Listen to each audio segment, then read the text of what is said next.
o'qigan har bir narsangizni yodingizda saqlash uchun super metodika. Bu oson usul 3 bosqichda sizning o'rganish tezligingizni 500 marta oshiradi. Birinchi bosqich. Burningizdan 31 marta chuqur nafas oling. Oxirgi nafasingizni 15 sekund ushlab turing. Bum.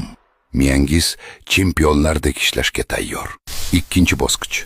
Xonadan biror nima tanlang. Kitob yoki chashka. Unga 30 sekund kiprik qoqmasdan tikilib turing.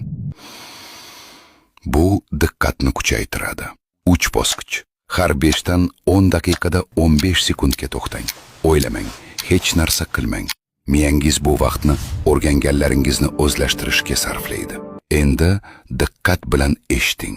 Bizni boshqa ko'rmasligingiz mumkin. Bilimli loyihasiga qo'shiling va kuchli bo'ling. O'zingizga yoqmaydigan ovozingizni 5 kun ichida chiroyli va ta'sirli qilishni xohlasangiz, izohlarda plus belgisini qoldiring hamda direktingizni tekshiring.